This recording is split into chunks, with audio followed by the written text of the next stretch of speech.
I have pops and then like some other pops. So I have like Cowboy Bebop, I have Baby Metal, I have random ones here like Benkotsu from Inuyasha and Rap Monsters. Under the spotlight, under the spotlight. Look. Yeah. Death dealer, dealing death under the spotlight. You inept, you only deal with death when I rock mics. I got bite from working overnight, it's top flight. But don't get it twisted, he equipped it with that hot sight. No whistle, it's official, yeah, I got stripes. Cruising while I'm smoking like a missile, yeah, I got flight. I'm floating, gloating off the fact that how my pops right could drop twice from looking at yourself through your Well, ladies and eyesight. gentlemen, we are here with the one, the only Shaloncé Royale from OVW. I am KingLeo, that is Professor Jarrod. And of course, we have Shaloncé Royale. Shaloncé, how are you? I'm doing well. Awesome. All right, so listen, we're going to start off right now. We know that your birthday is this month. It is. And it is on March 25th, and you are celebrating the whole month. What have you been up to? Okay, so yes, you got it correct because people will just say happy birthday like all willy-nilly, and I'm like, y'all, it's birthday month. Yes. But pay attention to the day. But yes, it is March 25th.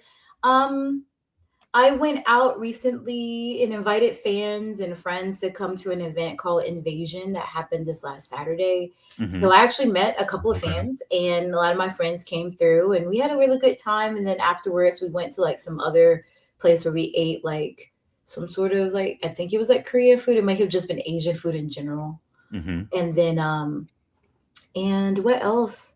And I've been getting more rest because I feel like I deserve it. So I will eat and drink kind of sort of what I want, but still stay on track a little bit because I have goals. Yes. And yeah, it might sound pretty like minimal, but I go really hard like all the other months of the year. So this year, I mean, this month, I try to give myself a little bit of grace. Like if I see something that I really truly want to eat, I'm gonna eat it. If I see something I truly want to drink, I'm gonna drink it. If I have the opportunity to hang out with people or friends, especially to celebrate me, I'm gonna do it because I'm always on the road, or I'm always doing something, or I'm always being conscientious about what I eat, or putting other things first. And this month, I'm putting me first. So that's what I've been doing so far. That's good because us people from our community was actually curious about that as well. So in this month of celebration, by the way, part of the Aries game, by the way. Yay! Aries God, yes! Yes. They wanted to know a little bit more about what you get into in terms of food. So like, what's your top 3 meals, cheat meals that you're going to this month? So it changes throughout the season. For some reason, Chinese food has been like my number one. Is so weird because throughout my life I've enjoyed it, but like once I get an opportunity, I will get either egg rolls, I would get either chicken and broccoli with extra broccoli. That's if I'm trying to be a little good or whatever. Or I would get like the lemon chicken with the sauce on the side because sometimes I just really want that chicken and I dip it. Or I'll get like chicken wings and dip it in sweet and sour sauce. So that's like my top one. The close contender is pizza, like frozen store pizza. Like I'll get a Red Baron pepperoni pizza, and then I'll get the ingredients. Like I'll get olives, onions, bell pepper. What else do I put on there? And I cut it up myself, and I put it on there to make my own supreme. Don't know why I like to do that, but I do that. And then third, I would say it will be like Korean fried chicken. Like whatever I want, but Korean fried chicken. I like it spicy. I like it sweet, and then whatever else comes along with that. So those are like my top 3. Any particular on the Korean fried chicken? Are you checking out Jollibee's or some local? It's called BBQ. Okay. BB.Q. I've seen that. That is also a chain. I've seen that. Yeah, it's even in Korea. So I actually had it for the first time in Korea. Oh, okay. And then I came over and I'm just like, I didn't know we had this here. And it tastes very close to how it was in Korea. Oh, man. That sounds good. All right. As a woman with many talents, when did pro wrestling become a good idea? Ooh, so that one is an interesting one because I did not grow up watching wrestling. If I had to make the story short, when I was a kid, maybe like 6 or 7, maybe. My dad accidentally put it on, I think, Monday Night Raw, and I think that's when they had like the diva title that was a butterfly. And I remember seeing that and seeing them do it, and I was like, oh, I can do that. I distinctly remember I was in elementary school, and I distinctly remember seeing that, and then never again after that, until I got into video games, and I had a PSP, and I had Raw versus SmackDown. It might have been 07 or 06. If I hear this song, like the entrance song, then I'll know that it's it, because that song was everything. And I got into build a character, like create a character, and I loved it then. And then I eventually got it on PlayStation 2. I hope I'm not aging myself, but like I got it on PlayStation 2 and you couldn't tell me nothing. And then that's it. And then years down the line, I got into backyard wrestling, and that's the interesting story of how I even got into that. Okay. Backyard wrestling. And then from there, you have to do research, right? So research backyard wrestling, or what to do, you got to watch wrestling. And that's when I was introduced to Asuka and Ember Moon in NXT. It was the last match Asuka had before she went up to the main roster. Yeah. So little kids seeing the divas slap around each other and do whatever, to seeing such a hard-hitting match with two girls who didn't look like the cookie cutter standard of what divas were. And obviously at the time they weren't even called divas anymore, but I didn't know. And to see two minorities go at it and kill it and actually are wrestling, I'm like, oh, what am I doing just in the backyard? Like, I should go and actually pursue this. But at the time I didn't know. And there are actually some videos that I pulled from the internet, but they're videos that I sat down in front of that camera and said, I'm going to be a WWE wrestler after that. And a friend in backyard wrestling, his name is Corey. He actually has a promotion now in Georgia called RIPW. He invited me up to One Fall Power Factory.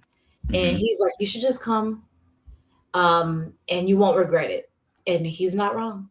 I went up there. It was QT Marshall and Glacier at the time. And I went up there for one session. And at the end, I pulled QT aside and I'm like, hey, do you really think I can do this? And he's like, yeah. I'm like, are you sure? Because, you know, I wasn't a young whippersnapper at the time. I wasn't old, but I had traveled and lived a life and had a whole like little career starting. And so I'm of the mindset that people are always wanting money. So of course, why would he turn me down? And he was like, no, it's not about your money. I really think that you can do this if you really stick to it. And I think you can do it. And I was like, bet. And he worked out a deal with me because I wasn't living, because it was in Norcross at the time. And I was living in Macon, Georgia. So I was driving a ways to go up there. And I also had a full-time job. So he worked out a way for me to come up there and to be able to train. And the rest is history from there. That's awesome. Okay. You originally from Georgia? Yeah. Okay. And your OVW is primarily out of Kentucky. Are you located quite close to there? Or are you still kind of commuting all over the place? Oh, I'm still in Georgia. I'm still in Georgia. So I travel a lot to go there. Okay. Cool. Some of our community actually spied a few people from OVW in Chicago a couple weeks ago, Elimination Chamber.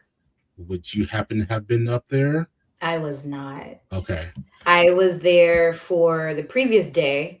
Okay. When they were in Kentucky. It was SmackDown in Kentucky. Right. They were in Kentucky. Okay. So do you get a chance to do a lot of on that when it comes around, like extra work for TV? No. It's not the fault of anyone other than me, because I haven't really like signed up for it. And in Kentucky, I mean, I'm about 6.5 hours away on a good day. And so I'm not often up there, or at least now I'm more available, but at the time I wasn't. So maybe just a hold out there, you may see me. But the times that it was available, I was injured in a whole different way. So like there's people that don't know, like I obviously suffered an injury recently, but I actually got injured way before the actual injury. And so they kind of stalled me. I didn't want to take these opportunities and luck out and get like a spot or like a squash match or something, and I couldn't really hold up to the expectation I have for myself and squander that opportunity when that opportunity could have been for someone else. And I know that sounds all selfless and people like, oh, boo, whatever, but that's just how I feel. I want to feel, you're never going to feel 100% ready, but I knew that I wasn't deserving of any of that right then and there. So now that I'm getting, sorry? I was just gonna say that seems pretty smart on my end, because you do want to make the best impression that you can. Yes. When you get those opportunities. So if you feel like, you're not 100% up to it, so you just go back to the drawing board and take the next one that comes around. Mm-hmm. Yeah, that's how I feel. Thank you for understanding, because there's some people that are just like, girl, you're just supposed to take whatever comes to you because you just never know. And I do think that applies in some cases. Just not that one. It's like, I don't want to go up there. And so the injury I had was a hip injury. I'm like, that's not the thing that you go and walk out and get a dark match or a tryout match, or they invite you to a tryout and you tell them no, because you know that physically you can't do it. And then, or you go there and you show them physically you can't do it. Yeah. There's always that possibility that I'm just like, hey, they pull me aside if you get the opportunity. And I'm like, so I actually have a busted hip and I really can't do this, but conversations aren't guaranteed. Second impressions aren't guaranteed.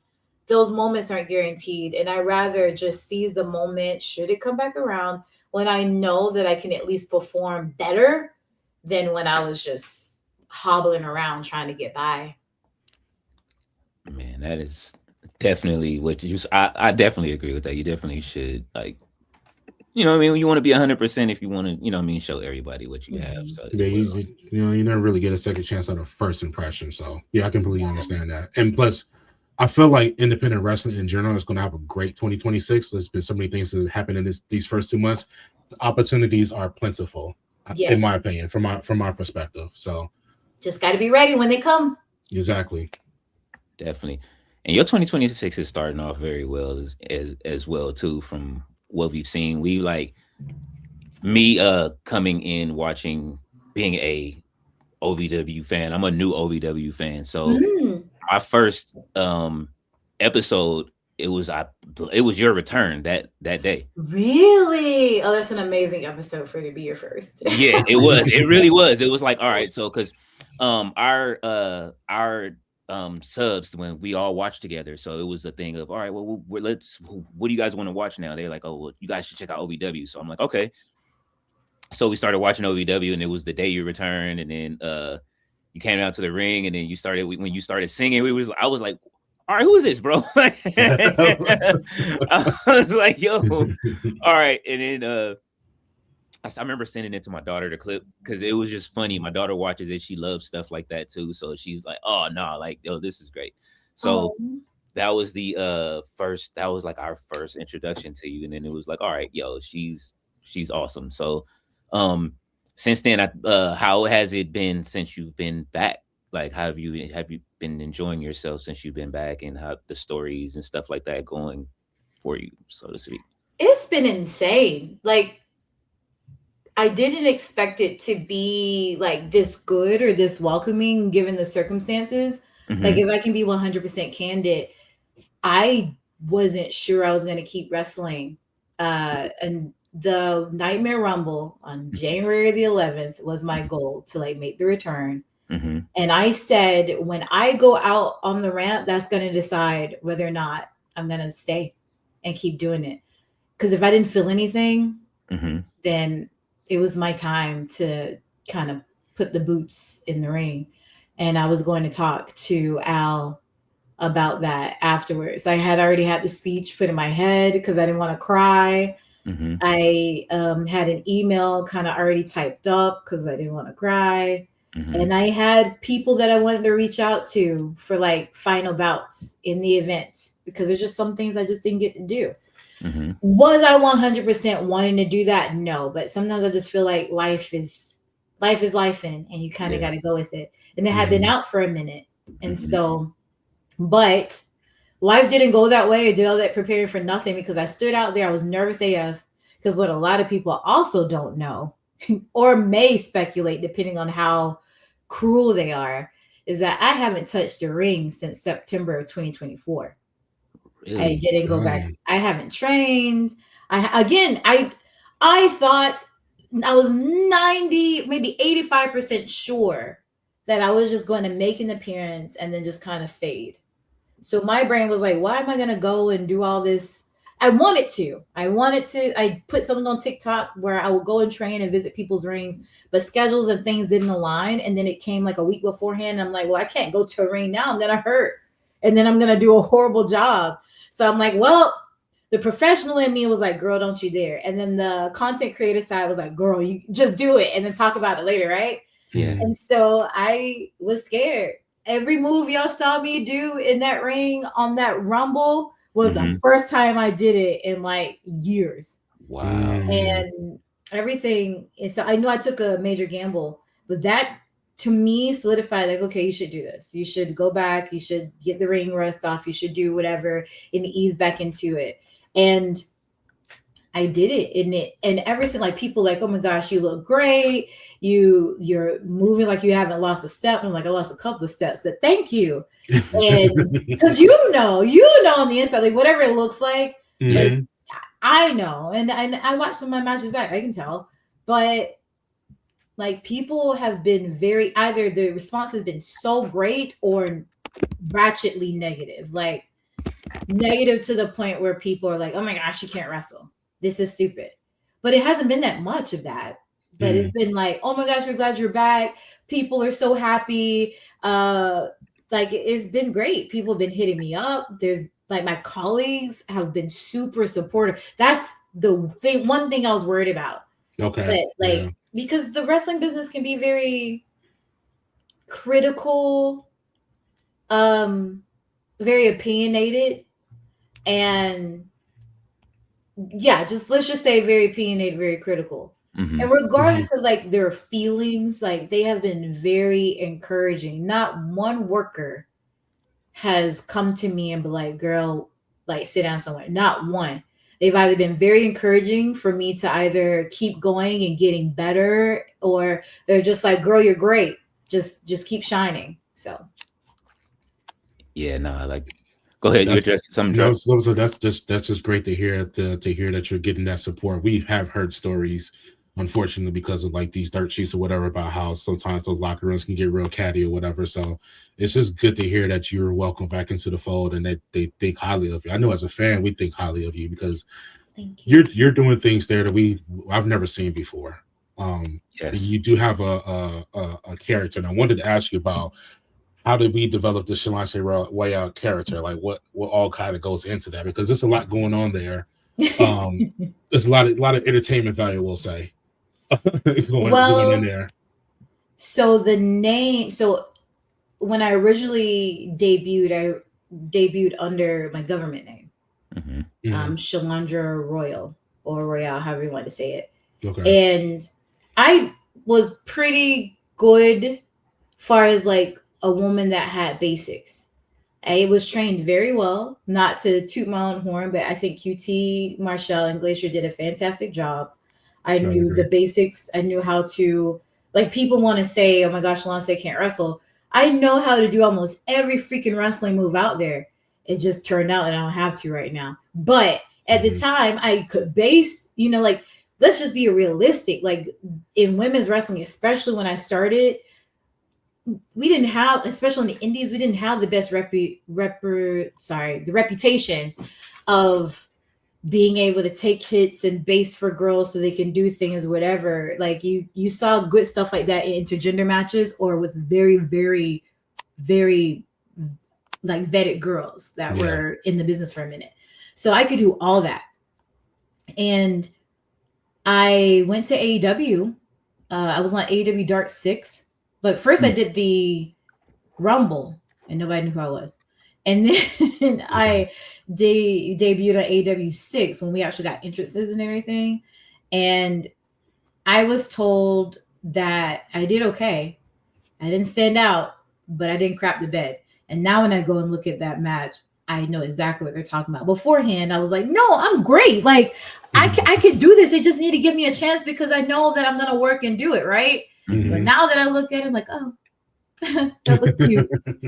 So I totally apologize. I go online and say I apologize to all those people that may thought that I was feeling myself. I wasn't feeling myself, but I felt like if I wasn't going to advocate and believe in myself, who was, right? Right. But I was new and I was very ambitious. But anyway, so I didn't really get any callbacks to be there. Now they told me to just be patient. Like it's not like it was the end of my career, but I felt like everything was riding on this, that I needed to get signed. I was like older than a lot of the girls that were starting out, and I just wanted an opportunity. So every time I didn't hear anything, it just felt like I just didn't have a future. And then eventually, COVID happened, and AEW was filming in my training facility, and I was not once called to do extra work, not once called back. And that's when QT was like, no one said anything good about you or anything bad about you. You just not mentioned. And I was like, dang, that's even worse. I always told him to be honest with me, but I didn't know if I could handle that. And I was like, that's worse. No one's saying anything, nothing. So I wanted to give up. I said I was going to give up. So I went to like my hometown and did like a wrestling show there. And I was talking to some of my colleagues there, and they were just like, they had been in the business for a minute, and they were saying, the business is going to have a lot of ups and downs, but you need to have fun. Like they asked me, when was the time in my life that I felt like great? And I told them when I was in South Korea. In South Korea, I felt like a whole superstar. I felt amazing. Like I really found myself. And they're just like, well, and that's when I told them about Shaloncé. That's how I got the name Shaloncé in South Korea. It was the first time I had honey blonde hair, and I was going to the clubs, and one of my friends was like, make way for Shaloncé, and they will let me into the club, and I will feel all special. And then that's when a friend, one of the colleagues, I think Austin Towers, I don't know if you know about Austin Towers, but he was the one that was like, well, you need to bring that Shaloncé energy. Like, don't give up. Just bring the Shaloncé energy and just keep it going. Like, screw whoever feels whatever. You can always reinvent yourself. And so I was going to quit. And I said, well, I'll just quit like the regular Shalandra. I'll come back as Shaloncé and I'll just have fun. And then I made it back to AEW, which was AEW Dark 115. I still remember it. And that's when I did the singing thing. Because I said, F it. Either they're not going to sign me, either WWE is not going to sign me, TNA is not going to sign me, whoever's not going to sign me, I don't care. I'm going to have freaking fun so I can be able to leave memories and figure out how it goes. And then I just started trending from there. And then that's how the wrestling community divided. Hardcore wrestling fans, that's just like, oh, that's stupid. She's not even wrestling. She's making a mockery. She's just whatever. And then people who get it are like, it's sports entertainment. And they're talking about me at the end of the match. They're not talking about the Canadian Destroyer that happened in a couple matches prior. They're talking about who is that freaking girl singing and dropping elbows? Who is that girl that is just really being ridiculous and they made them laugh? They're taking that. So at the end of the day, they're still talking about me, whether they're saying that I'm a joke to wrestling or they're laughing because they're like, that's incredible. She's 10 minutes into a match and still got cardio to sing. Like, yeah. Yeah, that part. That's like the thing that caught. It was like me, I like stuff like that. It's the unique things that you don't see all the time inside of wrestling. So when like that, it was you were fighting Noelle and then you were singing "Go to Sleep." Yeah, you had her in that was funny. Oh, I was dying when she was doing that. Yeah, so she needed to go to sleep. She needed a lullaby. Oh man, that whole series of you guys' matches was great. So thank you. Yeah, no, like you're doing an amazing job. You know what I'm saying? Like I say, like that was one of, like I say, after that was one of the things that drew me in. Like, all right, I'm a fan already. Like, you know what I'm saying? And immediately, so definitely you are. You have, you know what I'm saying, people that are watching that thinks that it's great. So for sure. Thank you. Because I will admit sometimes it gets to me. Like there is a comment left on it. Because I do my best to try to read all the comments on Instagram and try to respond. And not so much Facebook, but I'm trying to get better. And on YouTube. Because at the end of the day, I am someone that really appreciate like fans. I know what it's like. I know the honor, like, I don't know if you guys see like on Instagram, like I do conventions and I've met some of my childhood like voice actors. And so I get it. And while I'm able, I want to like respond and whatnot.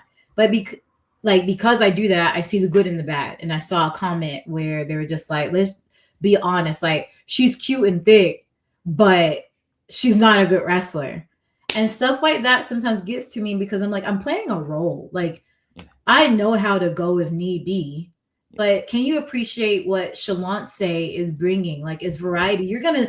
Chances are you're going to go to a wrestling show and you're going to see almost every move known to man done on the total part of that show.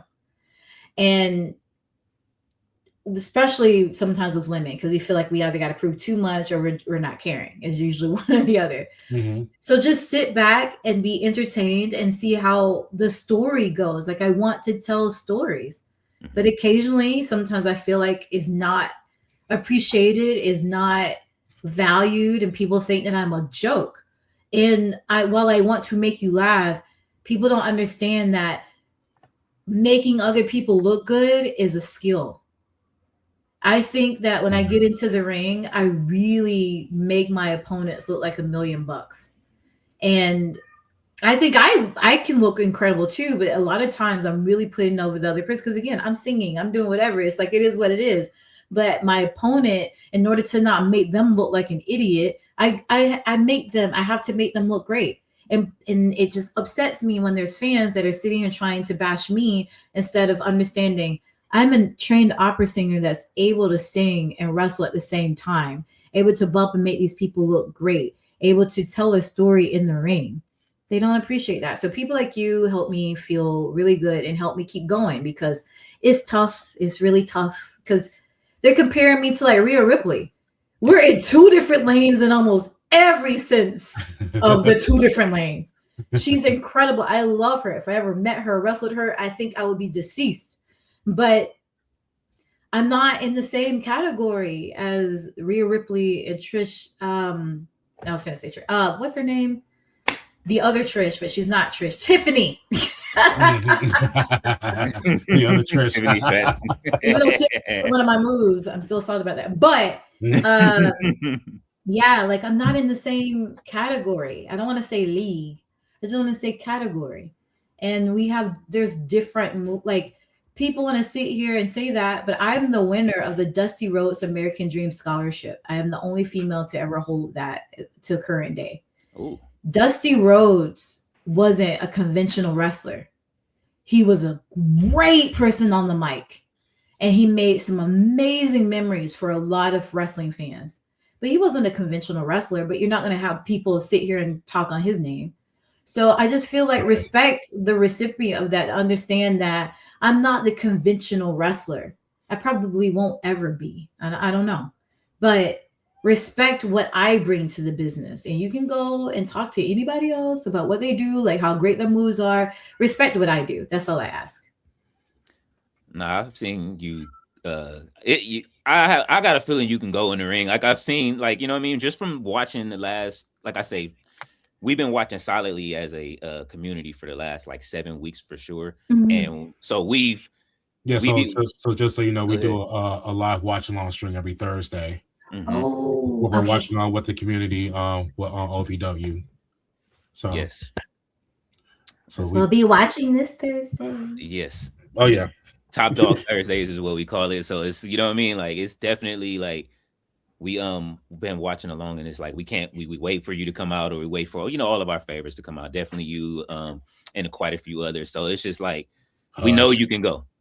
Thank you. What'd you say, Jarrod? Hush. Oh. Definitely Tony Evans. You know what I'm saying? Yeah, like that's our other favorite. Those are you and Tony Evans were the first 2 that we gravitated towards. Like, oh, Tony's great. Yeah, Tony's great. He's come such a freaking long way. He worked so hard. Man, we are, like I say, we are OVW fans now. Like the whole community, we like, all right, we tapped into OVW, so we are happy that you guys exist and you guys are putting in work. I just wanted to say a couple of things. Like, the internet wrestling community as a whole is going through a growing process. Everybody just kind of needs to mature a little bit more. Yeah. They're still thinking very young about how this wrestling thing is supposed to go. Like if they go to more shows, you'll realize that a good professional wrestling show in general, whether it's indie or on television, is a variety show. Mm-hmm. So you're supposed to get all of that. You're supposed to get the laughs and the cries. You're supposed to get the technical serious and like it's all of that is incorporated into that. So, once they can kind of appreciate it the whole, you can just kind of pick and choose what you want to subscribe to and let people enjoy the other stuff that you don't particularly enjoy. You know what I'm saying? Because it's like we talk like polarizing on that level of like when they talk about like Orange Cassidy, for example. Mm-hmm. I think the character is genius. He's been genius since, before he even got on television. And I'm happy he got the opportunity to kind of show what he can do on both sides. Right. But he's got that same thing where it's like, oh, this is not wrestling, this is not traditional, blah, blah, blah, whatever. But it's like, he's not there for y'all. Look at the kids in the crowd. You know what I'm saying? He's not for you. If he's not for you, keep it moving. Right, yes. Exactly. But he got to where he was for a reason. Like people forget that. Like, and there's many different reasons why people pick up gimmicks. I made a video, I never posted it, but it just so happened that day when I read that comment, I was in a conversation with a friend who was feeling really bad because they also kind of had to change up how they were wrestling because of an injury. Mm-hmm. And we were talking about how there's some people in WWE and AEW that also had to do the same because of the injury. And so I'm not going to tell her story or expose those people because some people don't like to broadcast that they have injuries, but right. That happened to me. When I hurt my hip, I think it was like 2021, 2022. It was March of one of those years because I was like, this is a crappy birthday present. It was either 2021 or 2022. I went to give a basement drop kick and I bumped and my leg went numb. I never had that happen before. And as that night grew, the pain was bad. I was really limping. You would have thought I was the hunchback of Notre Dame. Like I was just getting it. And it was so bad. And of course you try to like sit it out. And at the time I didn't really have good insurance. And they told me I absolutely needed an MRI because there's no way that they can tell on the x-ray. I couldn't get the MRI. So I had to work through it. Eventually they gave me like a shot and I started feeling okay from the shot. And like a few weeks after that, I was in a wrestling match and hurt it again. It felt like my hip came out the socket.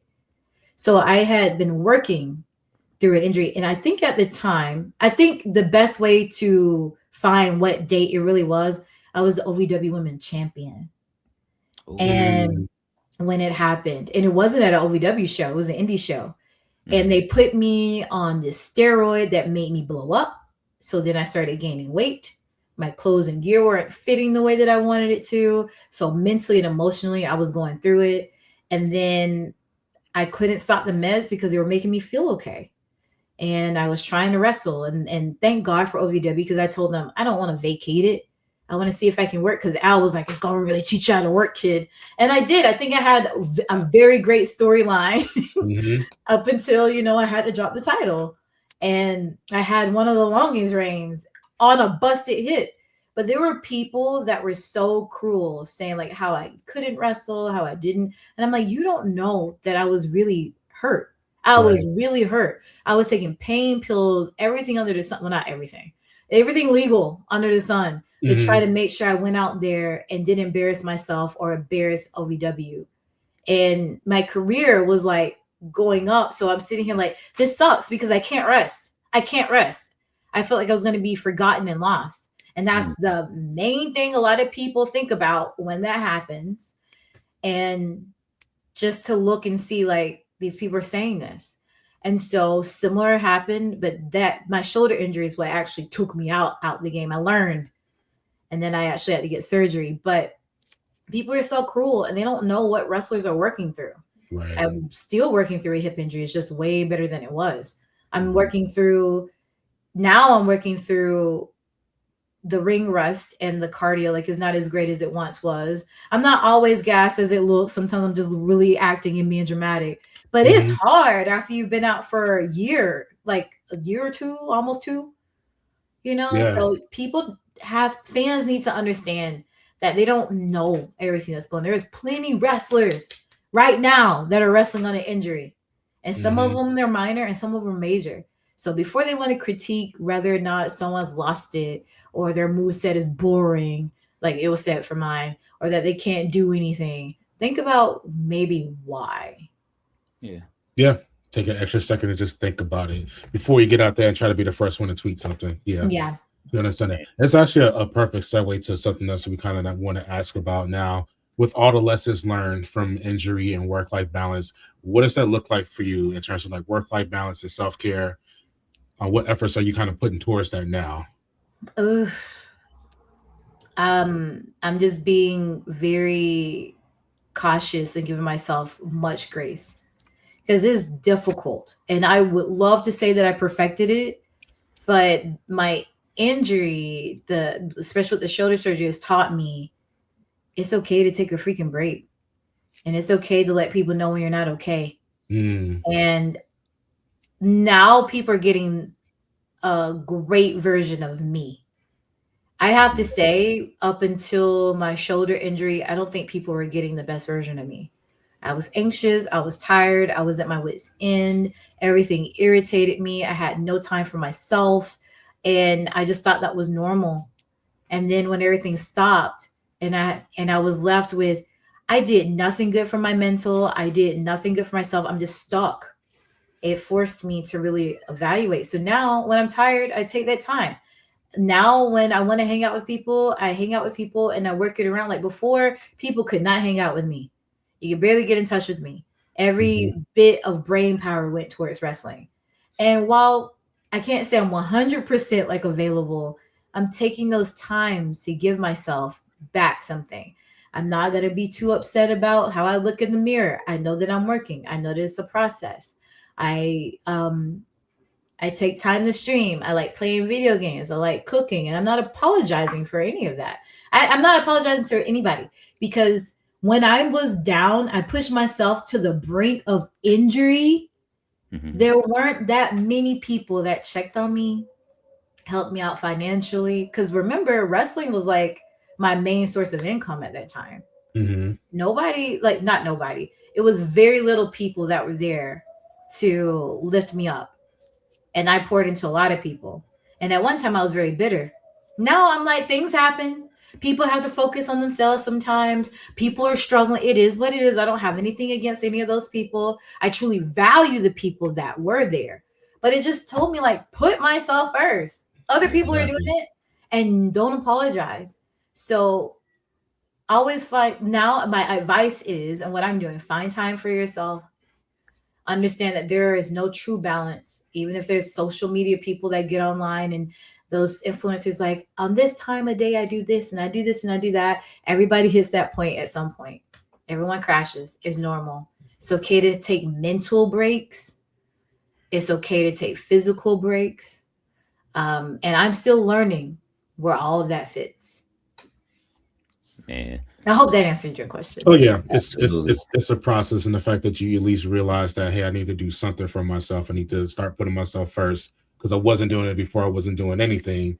It's just a matter of just taking that extra second to think about, do I have time for this? Can I go hang out? You know what I mean? Instead of just kind of cutting it out because I have to be the super professional wrestler. You know what I'm saying? It's all about balance.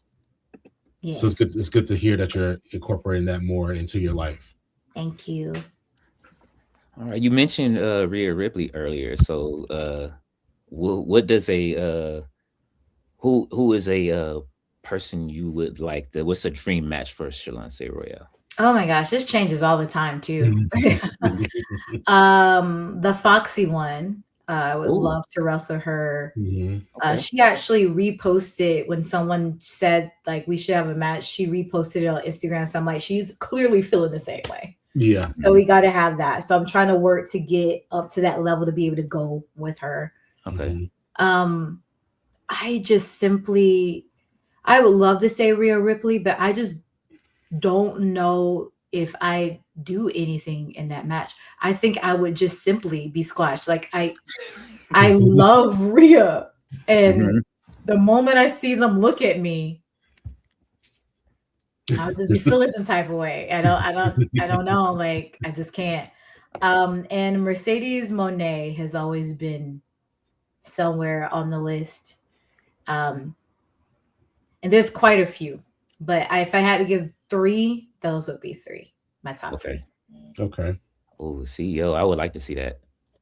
I think you can go with Rhea and I fully believe, but you just gotta chop the tree down. That's all. I'm not even afraid. It's just, if there was ever one woman that made me feel some type of way, is Rhea, and that's strange.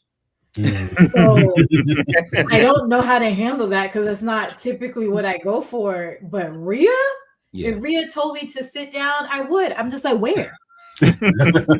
Where? We got to be specific. Tell me what you want, because I'll do it. So that's why I don't know if I'll be a good opponent. Rhea's like this girl just standing there, and that's all I can say. That's funny. Jarrod, you got the next one? I think we just go into this one here. Okay. You talked a lot about, saying your balance and how you incorporate things into your career now, lessons that you have learned. So from your perspective, and you probably see yourself as up and coming, but I think to other people who are trying to get into it, you are kind of a vet. What's the one piece of advice that you can give to somebody that wants to get into this? Get freaking thick skin. So I'll tell you guys this, what's in development. I haven't talked to anybody about this, and sometimes I'm nervous about saying it, but just to put the seeds out there so that way you can send the people to me. I'm developing a course where I'm explaining everything that I wanted people to tell me before I got into business. This course isn't to take place of a training school. You're still going to have to go. But this is what to prepare you so that way you're not wasting your time with someone else's, because you would be surprised at the number of people that come to day one with training and we don't see them again. Thick skin. Because I didn't, that held me back a lot in my wrestling career, just to be honest. I hit a lot of, oh my gosh, I can't believe they said that. Oh my gosh, I can't believe they think that. And then I internalized it and didn't do certain things because I was so hurt or crushed or thinking about what other people thought of me. And I thought it was the end until you live and you realize, I can't believe I let that knock me down. And just think of where I could have been. There have been several situations. And it's not that they're all bad per se. It's just your perception. And I was in the classical community. I was business minded. And so it's not like I was weak or anything, but I hadn't been tested with my character, because I just grew up around people just knew, like people knew me. People knew what I was about. Now I'm going into a whole different business where it is not full of the maturest of people, and people will think and do and say whatever they want. So and sometimes people do that because they see something good in you, or they see that you are actually good. And some people are malicious enough that they want to tear you down, or their feelings hurt, so they want you to hurt as bad as they do. Or people just misunderstand and think everybody's trying to climb and do a come up. It doesn't matter what people freaking say about you. At the end of the day, it matters what you feel. But you have to be able to take the criticism. You have to be able to take the gossip. You have to be able to take people taking your attentions the wrong way. You have to be able to take pissing people off because you were wrong, or pissing people off and you were right, or just simply pissing people off because they're just having a bad day, etc., etc. You have to have a sense of self and thick freaking skin, because if you don't, you are not going to make it to the best of your ability, because it's going to catch up with you. You can be the most talented person and have the thinnest of skin, and it's going to catch up with you. There's plenty of examples today. There's plenty of examples. Yep. Yeah. Certainly is. That is very true. There certainly is. Oh man. Let's see. What was I going to say? I was going to add. Let's see. Let's ask this one. All right. So we got a couple of fun questions. Okay. To ask before we end, real quick. Yeah, for the community. Keep them coming. Yeah. It's this or that. Oh, okay. Okay. So let's see. The first one is drums or flats.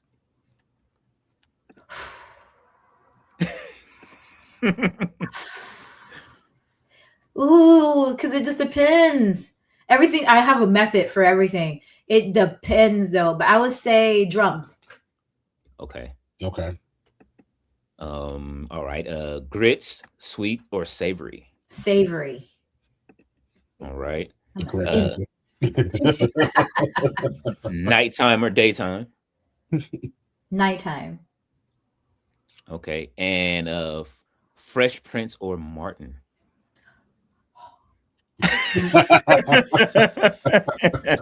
Martin. All right. There was no wrong answer there, but I understand. Yes. Is Martin in the house? Yes. And oh, another one. How did you merge your opera singing with your pro wrestling? Like, what was the moment that you? I remember you saying that you you did it overseas, but where they told you that was the thing that came overseas. But how did you end up putting them together? Like, I know that I did it before that dark episode. I made my return, but I just can't remember the specific match. I just thought about it one day because I always wanted to incorporate singing into my wrestling gimmick, but I couldn't. I wanted to be able to sing and wrestle at the same time. And when I did like regular singing, people just can't hear it. Yeah. And I didn't want to be like that standard. Oh, she's singing, she's serving to the ring, and then after that, it's a wrestler. Like, to me, that's just like a disconnect. Yeah. No offense, because there are some wrestlers right now that have like a singing gimmick, but I didn't want to be that. And then I didn't want to have a bad day, and then it sounds bad, and people think that I'm a Jillian Hall 2.0, even though people still say that. I'm like, I got a freaking classical music like degree, like a vocal degree, so I'm like, I'm gonna do that. And one day I said, F it, I don't care anymore, and I dropped an elbow and I just sang, and then I ran at somebody and I sang. And so I didn't do it all in one, I just tested it out. But I think AEW Dark episode 115 is when I just really was like, here we go. It was against Red Velvet for the first time. And I said, here we go. I'm just gonna, to the point where I didn't know if people were gonna laugh. I wanted people to remember me, because I don't know if you guys know, but at least back in the day, they may still do this with something else, but back in the day, the dark episodes it was a long filming day. At least when we started, when they started filming in Florida, because my first dark appearance, it was just on a regular show. But when they started doing so many episodes, it's a long filming day, and there's usually two shows, I think, or whatever. But needless to say, people are sitting in that audience for like hours. Yes. And so when I went, I was like, well, I know they're probably bored. Maybe, I don't know. I don't think they're bored of wrestling, but I think they need to be woken up. So I was just like, and then did something, and they woke up. They couldn't. They're like, who's this chick? And then if you listen to commentary, Taz couldn't even do it. I think it was him and Excalibur, I believe. He couldn't do it. He couldn't make it. He was trying. Every one of my matches, especially the one with Kiera Hogan, he just lost it. I think the one with Kiera Hogan, he was really trying to plug what was supposed to happen on Collision or something. He said, oh, forget it. Like, he couldn't. It's hilarious. And so, yeah, like, I would say AEW Dark number 115, and you can type that in and you can find it. I don't know what stamp it is, but I'm sure you can see it.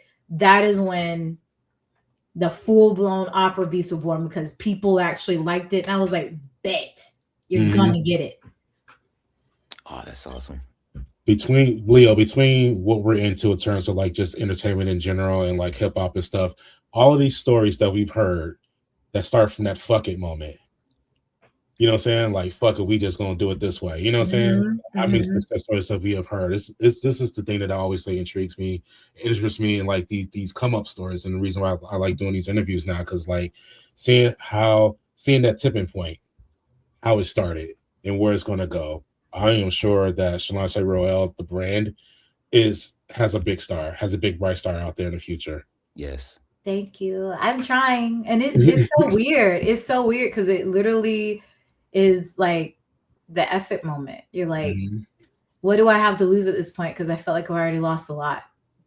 You know, wrestling is a tough industry, even in 2026. You sacrifice way more than you get back, no matter what level you're at. I just advocate for indie wrestlers because we have a little less protection than most people do when they're signed with a company. But it's hard. Like, it makes me emotional thinking of the weddings that I missed, the births that I missed, the time, like I'm technically a caregiver for my mom, and the time that I lost with her. She's still here and I'm still able to help her, but I feel guilty because every time I go back and I see like the condition she's in, and I'm thinking like, well, maybe if I'm not on the road as much, I could have more energy and time. Because sometimes I'm so tired when I'm helping her. My patience isn't as there, and that's not her fault. Yeah. Or when I wake up. Oh, I'm sorry. I would say me and you are in the same boat right now. So you get it, like it hurts, or because my body hurt and I know my mom can't. And then I'm sitting there like complaining when I know I'm in a much better position than she. But then also my body hurts. So there's days when my friends are like, oh, we're watching this movie and they're doing something, and I'm pulling in because I drive 7+ hours to OVW and 7+ hour back. And I say plus because you know Atlanta traffic, and you know you can say 6.5 hours, and if you stop, you realize you've been in the car for 9. And I get back and I come in, and my roommate and our friends are watching something. I'm like, I just want to watch the inside of my eyelids. Or I'm trying to go make posts because I gotta try to stay relevant in the social media sphere. Or my patience is shot because I'm pissed off at a match. I'm upset at what happened and I don't know. Or I'm having a good day and I see a bad comment. Or I don't get an email back from a promotion I reached out to. And you're a walking business. You can't expect things to happen if you don't do anything. So I have to think about my business while also trying to enjoy regular life. And then I can't sit here and enjoy eating a Krispy Kreme donut because I'm looking at how I look in my freaking gear when I think that I'm cute. But then I see my gear like squeeze in the most unflattering part of my body, and now I don't want to eat. So now I have to sit here and battle mentally of, do I starve myself or do I keep going on this plan that this trainer is telling me that I need to do? It's so much. You're on the road all the time, you're hurting, and then to hold legit jobs. Most wrestlers are broke. Most indie wrestlers are broke. I tell people right now, even though I'm trying to speak positivity in my life, right now I'm brokage. Like, it's the advanced brokenness. And I don't want people to feel bad. Like I'm making it like, but sometimes I have to make life or death decisions at the gas pump, and then pray that, like I have enough to invest in other things. Because when you're popping and you're out every weekend, a basic 9 to 5 isn't always accessible. The good paying jobs aren't always accessible. Yeah. OVW runs on a Thursday. I lose a Thursday and a Friday, or sometimes a Wednesday, Thursday, and Friday, just for this one show. What job is going to have someone that only works maybe a Monday and Tuesday, maybe? So they're out there, but it's hard. So then you got to try to work for yourself. So I'm not saying any of this for people like, oh my gosh, Shaloncé, we got to help her, which, if you want to, that's fine. But I'm not the only one. I'm not the only one. So that's why I'm a huge advocate for support your indie wrestlers. Some of these people don't have food. I'm blessed enough to have roommates that don't want to see me struggle. Some people are living by themselves, or they're living with roommates that can't help them.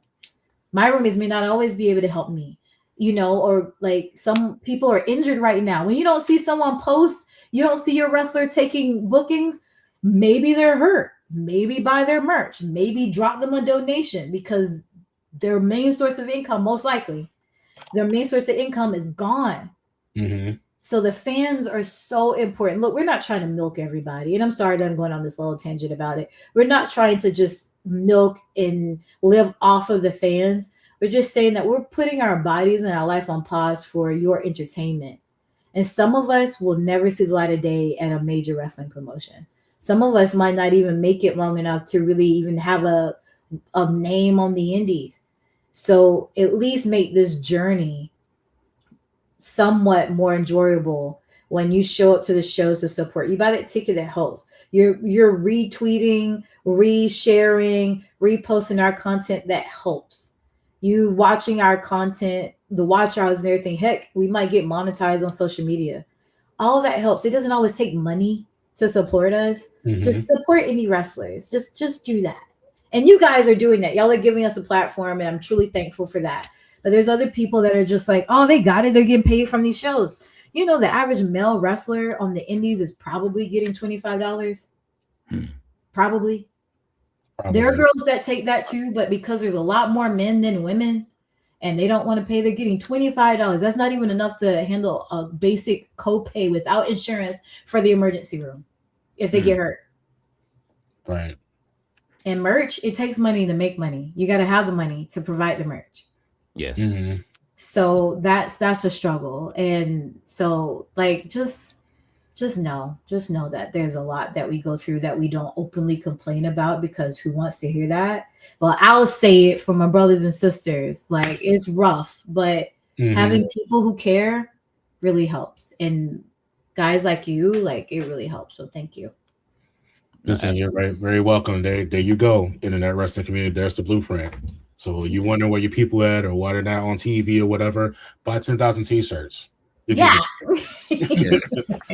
And we make it our business to, like, is our focus is indie wrestling. So you know what I mean? Like OVW is a thing. Definitely Ashe, places like that. Like, you know what I mean? Definitely. We want to see you there as well. Like, you gotta tell them. You gotta like make sure you comment on every post and like, so when Shaloncé popping up? Yes. Yeah. We'll make sure to put that that out there as well. Okay. Absolutely. Well, yeah. Well, we got a future date with some Allfather that we can visit. So. Okay. Yes. We're trying to see. I don't know what day it is. It might be tomorrow. Whenever it is, we will definitely. We'll do the job for sure. Okay. We are on the job. Thank you. Well, thank you. Well, I guess one last thing before you go. Oh, it's over already. Well, we ran out of questions, but there's still one more behind you. Like, we see a collection of manga behind you, if I'm not mistaken. So yeah, so your girl is a big anime nerd. Let me dial that back. I do love anime. Right here is like my favorite. It battles with first and second place between Cowboy Bebop and Yu Yu Hakusho. I'm a classic anime fan. So this is Yu Yu Hakusho. Is not completed, and then I have like some cans that have like Goku on there in his many different forms, and then this is Death Note. This is completed with like additional books, and then this is like Harley Quinn stuff and a couple like Sailor Moon, Cowboy Bebop, a Cell Saga, different like nerdy things. These are wrestling books. This is Courage to Cali Dog because I love Courage. And then these are like clues. I collected different clue games. So these are just a few that I have. And this is the Golden Girls one if you're interested. But I heard they have like Naruto clue and Dragon Ball Z clue and stuff like that. So I want to collect those. So if anybody got them or like send them my way, like let me know. But yeah, I love anime, and so I'm trying to get my collection up here. I got it all around my room. I say my big three because of my childhood would be Yu Yu Hakusho, Cowboy Bebop, and Sailor Moon. But some honorable mentions is DBZ, Rurouni Kenshin, even Dragon Ball. Yes. And Outlaw Star. Oh, okay. That's a pretty good one. And Cowboy Bebop has like an amazing like soundtrack. Like, oh yeah. As a music lover, like that's just not a gimmick. I love music. You'll see my playlist is full of everything. Cowboy Bebop had me in my feels when I didn't even understand my feels because I was young. It made me feel like Hey Arnold when like that jazz would hit and you were just feeling. Cowboy Bebop had me like, yes, Spike, I don't know what it's like to have a broken heart or whatever you're going through. I'm here for you, though. But what were you about to say? Oh no, I was gonna say drop your Twitch so people who know where you game at. I definitely did follow, but I think I missed the last time you went live. Oh yeah, you're fine. Yeah. Okay. I'm gonna try to create a schedule. I'm gonna try to do it like Monday through Wednesday or Sunday through Tuesday, and I'm gonna have a nostalgia night. So we're gonna watch classic animes together, just for us that are tired of the world and we need to be reminded. But my Twitch is Shaloncé Royal, and don't worry, it doesn't have the little accent over the E because people struggle with that for some reason. It's just Shaloncé Royal, and you can also find me on YouTube, where it's the Fighting Siren. And I've reposted some of these matches that I talked about. So if you're not trying to like search through, you can find them on that. And then of course, I'm on social media. I don't have formerly known as Twitter anymore, but I do have Instagram, which is Shaloncé Royal. I have TikTok, which is Shaloncé Royal. I also have backup accounts where if you want to see the more nerdy, more down to earth side, it's Shaloncé Online. That's where you just kind of get like the personal stuff. I also post personal stuff like on Patreon and whatnot. So if you want to support a gal, please go there. But just know that the Shaloncé platforms, I'm going to talk to you as Shaloncé. So people might get roasted, but it's okay. Because, you know, some of them step to me and don't understand. And I have to let them know. Yeah. I am going to make one small request. Hopefully it's a small request before we get out of here. Okay. Because your birthday is on the 25th. My birthday is on the 6th of April. Ooh! Leo, you are 15th of April. April 15th. Oh, you're also in. Okay, yes. So and just honorable mention, Kelton is the 10th, the guy that in April. I was of April, and I was emailing you. So we're all Aries gang. We're all Aries gang. Okay. So if you can, if it's not too much trouble, can you close this out by singing happy birthday to all of us? Okay. How should I address the name? Like, what should I say? Because it will be like, and blah, blah, blah, and blah, blah, and blah, blah, blah. Or Aries gang. Just we're all the Aries gang. And what, regular stylings or opera styling? Give us full Shaloncé Royale. Okay. In all her lore. Let me pull the mic back so you're protected. Happy birthday to you. Happy birthday to you. Happy birthday, dear Aries gang. Happy birthday to you. Yes. Let's go home, Leo. Let's go home. Yeah. Ladies and gentlemen, this has been another episode of ICW Inkwell Championship with Shaloncé Royale. And don't forget to tune in to OVW to watch her. You know what I mean? That's it. Hopefully you're on tomorrow. Are you on tomorrow? I'm maybe making an appearance tomorrow, but I do know that for our special on Sunday, you're definitely going to see me because I just can't let what happened just sit in my spirit without doing something about it. So, and I might do something about it on Thursday. Okay. Yeah, we're looking forward to it. And that is it. And we'll be back, you guys. Oh, also, for your class, please, you know what I'm saying, after, make sure we'll talk afterwards so that way you can send us your info so we can put it up on the website so that way all right, so thank you so much for being with us, and we are out, ladies and gentlemen. We will see you again. I'm on top, I'm out the drop, what a perfect fall. And this wolf ain't finna stop until I serve them all. You wanna act like sheep? Well, here's your curtain call. With every little peep, I go to sleep because I heard them all. Operate around your lane connection like I merged a call. Cats look for soul perfection, do dirt and the search is off. Thinking that they ballin', running course, knowing they purpose off. And get their legs cut from under them, and now it's murder ball. Look, and a fact is a fact. Everybody wanna get into this rap, throw a stack. Try to kick in that dough with the 44, not knowing that dough is equipped with a latch. It's a trap. Under the spotlights, under the spotlights, under the spotlight.